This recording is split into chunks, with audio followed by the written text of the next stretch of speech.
Bonjour chers élèves, j'espère que vous allez bien. Une petite capsule d'actualité sur monde contemporain en confinement. Donc, en Danasonic, bonjour à mes élèves. J'espère que vous allez quand même bien, que vous portez bien et je pense beaucoup à vous autres. Je m'ennuie et allons-y avec la matière comme telle. Je pense que ça devrait vous plaire. Essayez de suivre jusqu'à la fin, ça serait intéressant parce que j'aimerais faire avec vous le point sur la situation actuellement en lien avec le cours monde contemporain et en lien avec la crise de la COVID-19 et du confinement dans lequel on se trouve. Et semble-t-il 3 milliards d'êtres humains en ce moment qui vivent la même chose que nous. La dernière fois qu'on s'était vus, on avait ensemble déterminé que c'était un peu votre 11 septembre 2001, tu sais, quand il y a eu les attentats terroristes qu'il y avait eu aux États-Unis, le World Trade Center, tout ça, pour vous, c'est peut-être un peu l'équivalent. Puis on s'était dit qu'on va se rappeler de ce cours-là toute notre vie, sans doute. Puis voyez-vous, ça a été la dernière fois qu'on s'est vu. J'aurais aimé vous voir dans un autre contexte pour qu'on puisse continuer l'année, mais en tout cas, j'essaie avec vous de bounder, comme on dit en mauvais français, puis qu'on puisse continuer à avoir un lien. Donc, si vous appréciez, je vais faire avec vous quelques capsules à l'occasion. Donc, allons-y. Déjà en partant, dans notre document Monde contemporain, on étudiait les inégalités dans la répartition de la richesse et on se questionnait sur différentes choses qui viennent intervenir aussi dans la situation de la crise actuelle. Si vous permettez, je vous donnerai un petit devoir. Le petit devoir, c'est de toujours dans la situation actuelle. Vous savez, on a travaillé ensemble la question de l'esprit critique, on a travaillé ensemble la question de la crédibilité des médias en monde contemporain. On n'avait pas terminé, mais je vous donne un petit devoir sur votre conscience, c'est de ne pas partager des fausses informations, de vraiment faire l'analyse des choses. C'est pour ça que dans Mediafouine, on avait la crédibilité des médias. Et si vous permettez, j'ai mis sur le site Monde contemporain Triolet que vous voyez en ce moment à l'écran. Je vous rappelle que vous aviez Presse internationale en ligne. Vous voyez, je zoome ici sur le site. Et quand on clique là-dessus, excusez-moi, j'avais pas l'Internet, je vais le reconnecter. Alors, quand on clique sur Presse internationale en ligne, je vous ai mis des journaux crédibles. Alors, toujours les informations que vous avez en ce moment de faire attention à ça. Et je clique ici sur le devoir. Vous vous rappelez, on s'était dit, il y a des trucs de recherche qu'on peut faire, comme d'aller sur la petite loupe ici sur le site du devoir, c'est en haut à gauche, et on peut chercher un mot si on cherche une information. Et je vous répète, notre petit truc aussi qu'on s'était fait en classe avec Google Actualité. Vous voyez, je vais sur Google et je cherche l'onglet, le truc Actualité. Et déjà, Google Actualité va venir mettre des nouvelles, mais toujours avec des médias crédibles, avec des journalistes payés, comme vous voyez ici. Donc, sur les médias sociaux, là, tu sais, je peux vous le montrer aussi avec mon Facebook à moi-même. Là. Quand on va sur les médias sociaux, les nouvelles sont souvent en vrac, tout croche. Et puis, ça peut être bien le fun, là, ça permet de communiquer avec les gens, mais ils se postent toutes sortes de choses, je n'ai pas besoin de vous le dire. Donc, faire attention avant de reposter des trucs sur Instagram ou Facebook. Ce sera un peu votre devoir de continuer à avoir un esprit critique puis de vous baser sur des sources crédibles aussi. Je vous dis ça, mais dans la situation actuelle, c'est super important. Il y a des mouvements de panique, des fois basés sur des fausses informations. Et puis, sachant que le président des États-Unis lui-même fait ça, on est vraiment à une époque où c'est super important d'être à l'affût des bonnes informations pour soi-même et pour les autres. Donc, ceci étant dit, continuons aussi avec la question qui nous préoccupe. Je voulais vous parler vraiment de la COVID et de la mondialisation. Si vous permettez, je vous situe l'épicentre de la crise actuelle, qui est la région de Wuhan en Chine. Je pense que tout le monde, vous le savez, je ne vous apprends rien. Vous voyez, on zoome ici sur l'application Google Earth. Mais ce que je voulais vous montrer en faisant ce zoom-ci, c'est tout simplement que nous, en monde actuellement, pour étudier la question des inégalités, on a constaté que notre monde, puis les frontières sont ouvertes. Comme là, en ce moment, ce que vous voyez, c'est une planète où est-ce qu'il y a beaucoup de fluidité, beaucoup d'échanges. Je vous ramène au document qu'on avait fait ensemble. Effectivement, on avait une petite image, là, vous, en noir et blanc, c'était pas si clair, mais on voit toutes les importations, exportations, les voyages en avion aussi, les trucs qui sont transportés. Et vous savez que c'est exactement comme ça qu'est arrivée la crise. À partir de Wuhan, comme je vous ai montré, en fait, il y a eu un petit animal, c'est ce qu'on pense, on n'est pas certain, mais on sait que dans le marché public de Wuhan, il y a eu beaucoup de cas. On pense que le patient zéro, qui serait une femme, une vendeuse de crevettes, aurait été infectée probablement, elle dit en allant à la salle de bain, je vous dis encore probablement, par l'animal qui serait en fait, on pense parce que le code génétique, pas le code génétique, mais le code du COVID-19 est similaire à 99 quelques pourcents à celui qui est porteur du pangolin, qui est un animal dans un marché vivant. Qu'est-ce qu'un marché vivant? Ben, c'est un marché où on vend des animaux qui ne sont pas encore morts. Et le pangolin est une espèce en voie de disparition, puis qui était prisée par certains amateurs de Wuhan en Chine, et puis qui aurait probablement soit été en contact avec des chauves-souris qui sont à la base de ce virus-là. Mais je vous dis tout ça, c'est encore sous enquête. Mais ce que je veux dire, c'est que cet animal-là, un peu ridicule, je le trouve pas super beau, c'est pas qu'il est super laid, là, mais un animal à écailles, a fait en sorte que, regardez, je vais vous dessiner un petit château fort, si vous permettez. Laissez-moi simplement l'occasion de le faire. Un château fort un peu comme au Moyen-Âge. Ouais, ce serait un château fort. Et c'est parce que je le fais en temps réel. Et le château fort, en fait, que j'essaie de vous dessiner en ce moment, pourquoi je fais ça? C'est tout simplement pour qu'on puisse réaliser que tout le monde, on va être cloisonné en ce moment. Vous voyez, on avait dit que la mondialisation avait un aspect social. Bien, cet aspect social-là, il est cloisonné. L'aspect culturel, les voyages, cloisonnés. Autrement dit, notre pangolin d'origine, dans un contexte de mondialisation, ben, à cause des voyages puis du tourisme, il fait qu'on met un X en ce moment sur le social, sur la culture. Même l'économie est en train de cracher, autant pour la Chine et etc.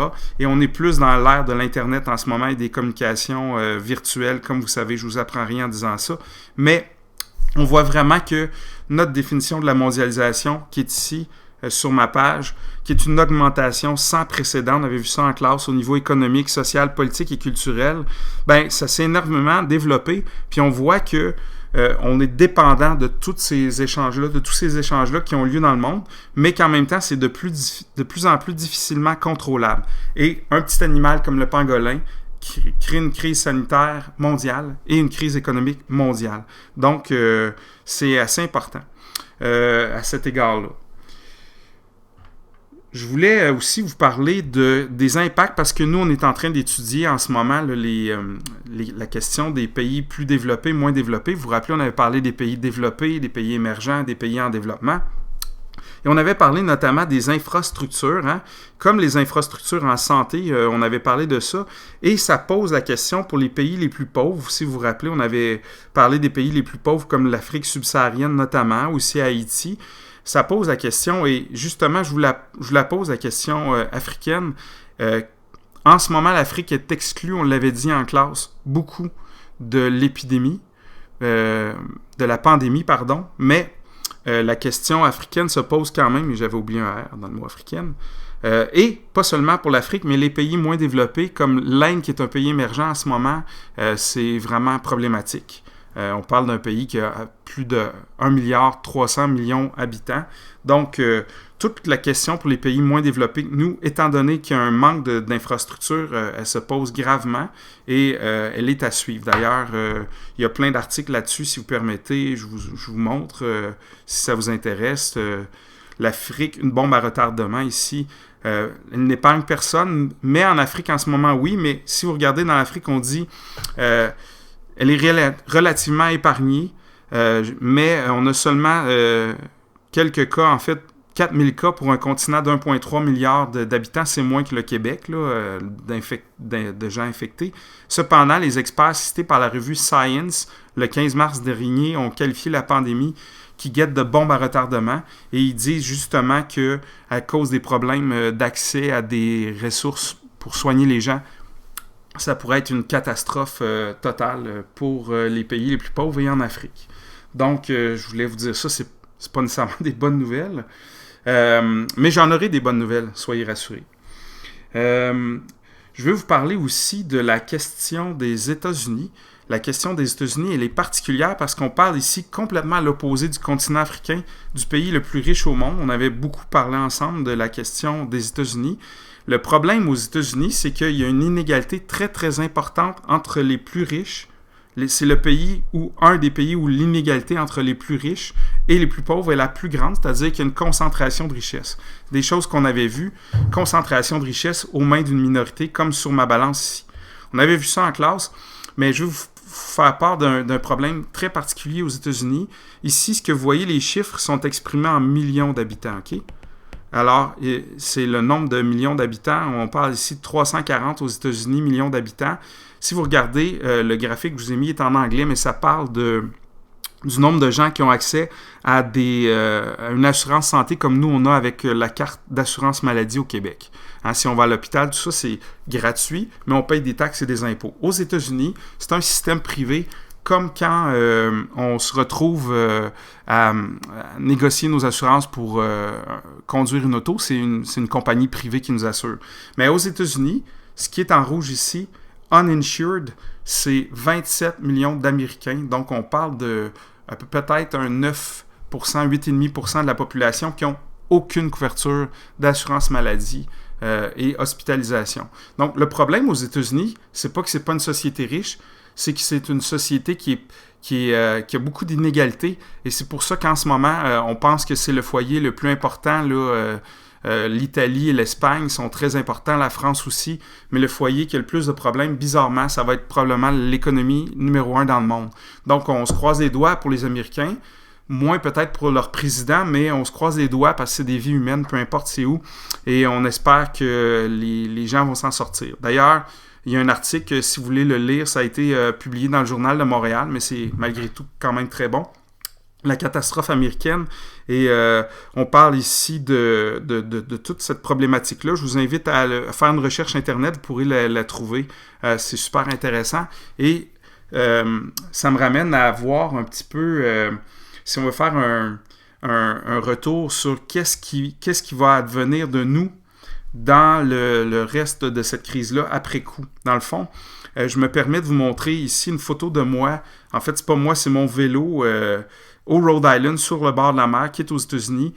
Qu'est-ce qui va arriver au voyage et au tourisme pour ce qui est de l'avenir? Qu'est-ce qui va arriver de l'économie? Le monde avant, on parle d'un monde ouvert. On parle d'un monde mondialisé avant la crise.